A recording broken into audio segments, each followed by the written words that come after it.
আমাদেরকে মনে রাখতে হবে এই সিমের উপর আঙ্গুল দুটো রাখতে হবে এবং পিছনের যে বুড়ি আঙ্গুল এটা একদম এই সিমের সোজাসুজি থাকতে হবে এবং মনে রাখতে হবে অবশ্যই বলটা যাতে ধরার সময় আমাদের এই জায়গাটা গ্যাপ থাকে, যাতে কোনোভাবে এটা টাইট করে না ধরি আমরা। কিভাবে বলের সিমটা যাতে সঠিকভাবে রোল করে সেটার একটা ড্রিল আছে, সেই ড্রিলটা করতে হবে। রিস্টটা কিন্তু ব্যাকা হওয়া যাবে না, এটা যাতে এটার সাথে রোল হয়ে আসে, তাহলে বলের সিমটা সুন্দর যাবে। সিমটা যখন হিট করবে উইকেটে বলটা তখন বাউন্সও করবে, সুইংও করবে। মনে রাখতে হবে একজন পেস বলারের এক একজনের এক এক রকম রান আপের মাপ আছে, যার যেটা কমফোর্টেবল মনে হবে সেখান থেকে সে মাপটা নিয়ে বোলিং করলে তার জন্য ভালো হবে। আমাদের দেশে ক্রিকেট মানে আনন্দ, উচ্ছ্বাস, উন্মাদনা, আবেগ, চাওয়া পাওয়া। বাংলাদেশের ম্যাচ মানে মাতামাতি, বাংলাদেশের জয় মানে আনন্দ উন্মাদনা, আর বাংলাদেশের হার মানে নিদারুণ কষ্ট।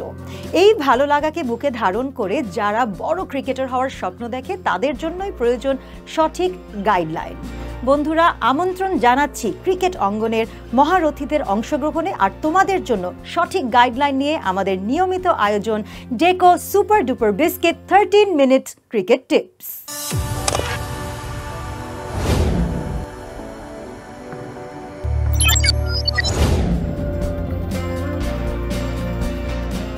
বাংলাদেশের সাবেক ক্রিকেটার মোহাম্মদ হাসিবুল হোসেন শান্ত জন্মগ্রহণ করেন 3 জুন 1977 সালে। তিনি বাংলাদেশ ক্রিকেট দলের পক্ষে টেস্ট ও একদিনের আন্তর্জাতিক ম্যাচে অংশগ্রহণ করেছেন। 1995 সালে শারজায় শ্রীলঙ্কার বিপক্ষে একদিনের আন্তর্জাতিক ম্যাচে অভিষেক ঘটে তার। অভিষেক খেলায় প্রথম ওভারেই রশন মহানামাকে আউটের মাধ্যমে প্রথম উইকেটের সন্ধান পান ও খ্যাতি অর্জন করেন তিনি। 1999 সালে ঢাকায় কেনিয়ার বিপক্ষে 56 রানে 4 উইকেট লাভ করে নিজস্ব সেরা বোলিং পরিসংখ্যান দাঁড় করান। 2000 সালের আইসিসি চ্যাম্পিয়ন্স ট্রফিতে ইংল্যান্ডের বিপক্ষে অবিস্মরণীয় সফলতা দেখান তিনি। টেস্ট ক্রিকেটে গড়পড়তার সাফল্য পেয়েছেন তিনি। সমগ্র খেলোয়াড়ী জীবনে 5টি টেস্টে অংশ নেন।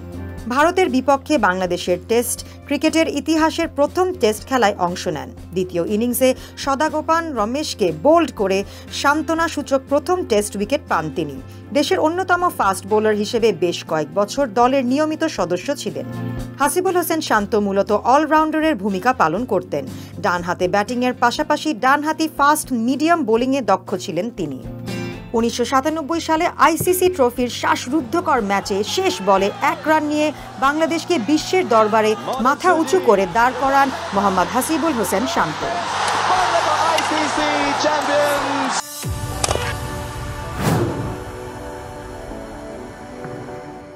শান্ত ভাই, Deco super duper biscuit 13 minute cricket টিপসে আপনাকে স্বাগতম। কেমন আছেন আপনি? জি ভালো, আলহামদুলিল্লাহ। আপনার কাছ থেকে তো অনেক কিছুই শিখবো। আজকে আমাদের বিষয় হচ্ছে pace bowling, grip and basic. তবে তার আগে আমাদের বন্ধুদের সাথে পরিচয় হয়ে আসছে। অবশ্যই। মোহাম্মদ খায়রুল ইসলাম রাব্বি, আমি খিলগাঁও জাগরণী একাডেমি থেকে আসছি। আমার নাম রায়ান ইসলাম, আমি জাগরণী ক্রিকেট একাডেমি থেকে আসছি। মোহাম্মদ ফারদিন হোসেন জিদনি, আমি জাগরণী ক্রিকেট একাডেমির ছাত্র। ওয়েলকাম। সময় হয়েছে Deco super duper biscuit 13 minute cricket টিপসের টিপস নাম্বার 1। প্রথম টিপসটা হচ্ছে আসলে বলটা আমি কিভাবে ধরবো। আমাদেরকে মনে রাখতে হবে এই সিমের উপর আঙ্গুল দুটো রাখতে হবে এবং পিছনের যে বুড়ি আঙ্গুল এটা একদম এই সিমের সোজাসুজি থাকতে হবে এবং মনে রাখতে হবে অবশ্যই বলটা যাতে ধরার সময় আমাদের এই জায়গাটা গ্যাপ থাকে, তাহলে কি হবে, এটা সুইং করতে সুবিধা হবে বলটা। তাহলে আমরা এখন দেখি বন্ধুরা ওরা ঠিকমতো বুঝছে কিনা। চলে আসো, দেখাও কি দেখিয়েছি, একটু দেখাও তুমি। না, এইভাবে না, এই সিমের উপর আঙুল দুটো থাকবে এবং এই যে থামটা এটার মাঝখানে থাকবে, ঠিক আছে, এখানে গ্যাপ থাকবে। দেখাও।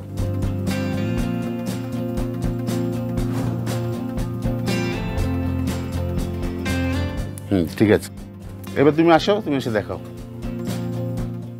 অবশ্যই মনে রাখবা এটা যাতে গ্যাপ থাকে এবং এটা সোজা, ঠিক আছে, এই স্ট্রেট থাকবে একদম আঙুলটা, ঠিক আছে, সুন্দর, চমৎকার। ঠিক আছে, তুমি আসো। ঠিক আছে, একদম পারফেক্ট, এটা মনে রাখতে হবে সবসময়। আচ্ছা শান্ত ভাই, এই যে 3 আঙ্গুলে বলটা ধরা, সেক্ষেত্রে কি যথেষ্ট শক্তি পাওয়া যায়? এটা হলো বেসিক্যালি আসলে সিমটাকে মানে সোজা রাখার জন্য এবং বলটাকে কন্ট্রোল করার জন্য এই জিনিসটা খুবই দরকার। এর ডিরেকশনটা ঠিক রাখে। আসলে এখানে অনেক কাজ আছে বলে, এটা হচ্ছে প্রথম কাজ। প্রথম টিপসটা হচ্ছে যে বলটা কিভাবে ধরবো আমরা। আচ্ছা বন্ধুরা, এবার সময় হয়েছে Deco super duper biscuit 13 minute cricket টিপসের টিপস নাম্বার 2। টিপস নাম্বার 2টা হচ্ছে কিভাবে বলের সিমটা যাতে সঠিকভাবে রোল করে সেটার একটা ড্রিল আছে, সেই ড্রিলটা করতে হবে। অবশ্যই মনে রাখতে হবে আমার এই কনুইটা যাতে আমার ফেসের সাথে সোজা থাকে এবং বলটা যাতে সিমটা যাতে সোজা যায়, এর জন্যে আমাকে এই রিস্টার থেকে বলটাকে এইভাবে ছাড়তে হবে। আমি যে ড্রিলটি দেখিয়েছি এটা দেখাও তুমি।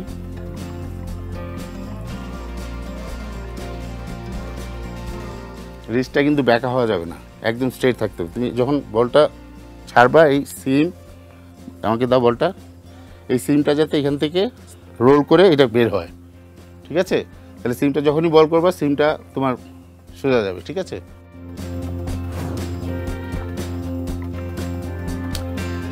এটা সোজা রাখবা, মনে থাকবে, ঠিক আছে? তুমি আসো তো, তুমি বসো। একই ভুল করছো, কিন্তু এটা করা যাবে না। এটাকে এমনি কি ঠেলা দিলে হবে না, এটাকে রোল করতে হবে, ঠিক আছে? এটা যাতে এটার সাথে রোল হয়ে আসে, তাহলে বলের সিমটা সুন্দর যাবে।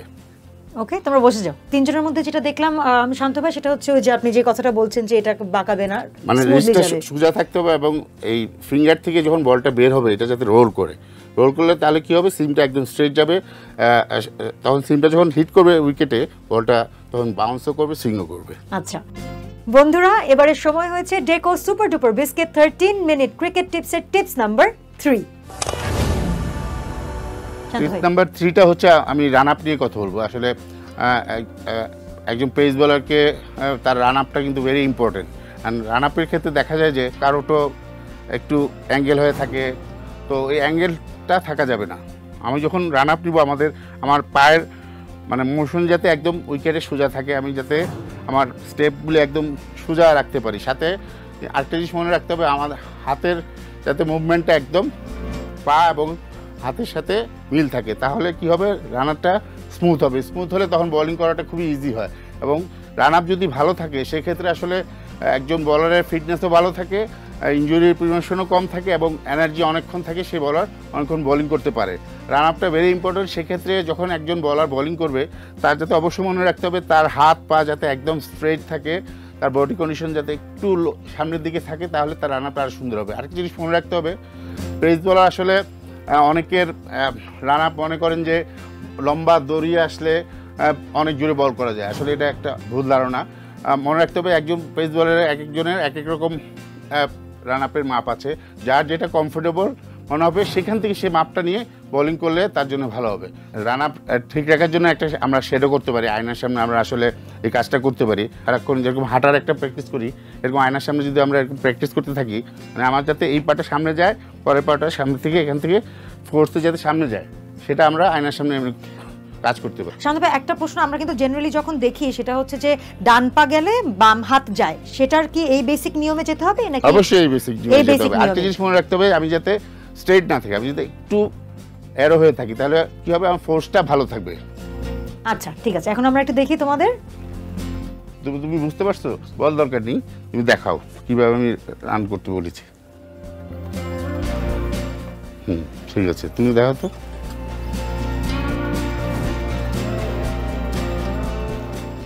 একটু মনে করো তোমার সামনে আয়না, তুমি শ্যাডো করছো, সব সোজা রাখতে হবে, ঠিক আছে?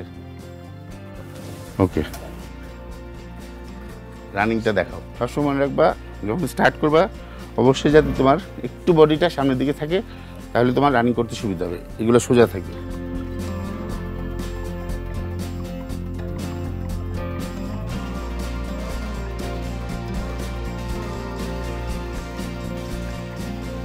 ওকে, খুব সুন্দর করে তিনজন দেখিয়েছে, কিন্তু এই বিষয়গুলো মাথায় থাকলে কিন্তু বেসিক যে পেস বোলিং এর জায়গাটা সেটা গ্রিপে এগুলো আসলে যত প্র্যাকটিস করবে তত ভালো হবে। থ্যাংক ইউ সো মাচ শান্ত ভাই। আপনি একটু যদি এখন তিনটা টিপসই একসাথে সামারাইজ করে আমাদের যারা আমাদেরকে দেখছে বন্ধুদের জন্য বলে দিতেন। আর প্রথম টিপসটা ছিল আসলে আমাদের কিভাবে আমরা বল ধরবো, সেই পদ্ধতিটা আমি দেখিয়েছি। সিমের উপর আঙুল দুটো রেখে থামটা একদম সিমের মাঝখানে থাকতে হবে এবং গ্যাপ থাকতে হবে যাতে বলটা সুইং করে। দ্বিতীয় টিপসটি ছিল আসলে কিভাবে সিম যাতে সোজা যায় সেজন্য একটা ড্রিল করতে হবে। সেটা হচ্ছে আমি এখান থেকে বলটা ধরবো এবং রিস্টটাকে এখান থেকে রিলিজ করব যাতে বলের সিমটা সোজা যায়। এটা যখন আমি এটা আয়ত্তে নিয়ে আসতে পারবো তখন কিন্তু আমার সিমটা সবসময় সোজা যাবে। থার্ড টিপসটা ছিল যে আমরা কীভাবে রানিংটা সোজা রাখবো।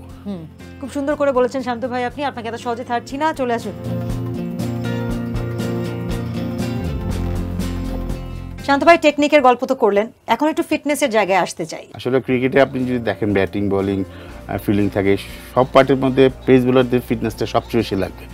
একজন পেস বোলার যদি ভালো বোলিং লম্বা সময় যদি টিকে থাকতে হয় পেস বোলারকে, তাকে ফুল ফিটনেস থাকতে হবে এবং টিমের মধ্যে যে ফিটনেসটা হয় তার বাইরে নিজস্ব কিছু ফিটনেস তাকে করতে হবে যদি ভালো বোলার হতে হয় পেস বোলার। এবং পেস বোলার কিন্তু সবচেয়ে বেশি ইনজুরি আসে তাদের, সেক্ষেত্রে পেস বোলারদেরকে ডিসিপ্লিনের সাথে তার ফিটনেসটা খুবই দরকার।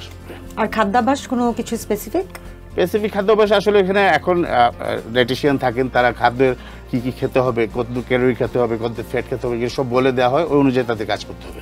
আচ্ছা, তাহলে নিয়ম মতো খাবারটা মেনে চলা। নিয়ম মতো যদি সে থাকতে পারে, তার ফিটনেসও ভালো থাকবে এবং সে একজন ভালো বলারও হিসেবে তৈরি হতে পারবে। আচ্ছা, আর ফ্যাটটা তো অ্যাভয়েড করতে হবে না খাবারের সময়? অবশ্যই, এটা আসলে একটা একজনের বডির উপর নির্ভর করে, কে কত ফ্যাট খাবে, কে কম খাবে, কে বেশি খাবে, এটা আসলে ডায়েটিশিয়ানরা বলে দেয়। এখনকার ক্রিকেটে আসলে সব ধরনের আপনার ট্রেনার থাকে, ফিজিও থাকে, সাথে ডায়েটিশিয়ানও থাকে, কিন্তু কী ধরনের খাওয়া খেতে হবে, কতক্ষণ ঘুমাতে হবে, এগুলো সব ফিটনেসের মধ্যেই পড়ে। তার মানে ওরা যে চার্টটা দিবে, চার্টটা ফলো করা অবশ্যই দরকার। আচ্ছা, ঠিক আছে, ধন্যবাদ। বন্ধুরা, এবারে থাকছে কুইজ। সঠিক উত্তর দাতাদের মাঝে বাছাই করে 3 জন পাবেন ডেকো সুপার ডুপার বিস্কিটের পক্ষ থেকে স্পেশাল গিফট হ্যাম্পার। আজকের কুইজ, ক্রিকেটার মোহাম্মদ হাসিবুল হোসেন শান্ত 1995 সালে শারজায় একদিনের আন্তর্জাতিক ম্যাচে প্রথম ওভারেই কোন খেলোয়াড়কে আউটের মাধ্যমে প্রথম উইকেটের সন্ধান পান? কুইজের সঠিক উত্তর পাঠানোর শেষ সময় 8 জুন 2022।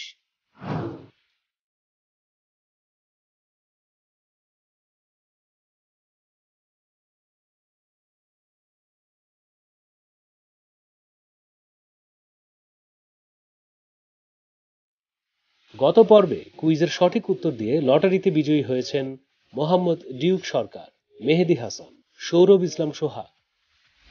ডেকো super duper biscuit 13 minute cricket টিপসের নিয়মিত আয়োজন দেখতে ডেকো ফুডস লিমিটেডের অফিসিয়াল ফেসবুক পেজ এবং জিডি স্পোর্টসের ফেসবুক পেজ লাইক করে ফলো করো, আর সেই সাথে ইউটিউব চ্যানেলে সাবস্ক্রাইব করে ছড়িয়ে দাও বন্ধুদের মাঝে। একটা সময় ছিল যখন সবাই স্বপ্ন দেখত লয়ার, ডক্টর অথবা ইঞ্জিনিয়ার হবার। এখন অনেকেই স্বপ্ন দেখে বড় ক্রিকেটার হবার। আগামী প্রজন্মের সেই স্বপ্ন বাস্তবায়ন করার প্রত্যাশা রেখে শেষ করছি আমাদের আজকের আয়োজন। সবাই ভালো থেকো, বাই।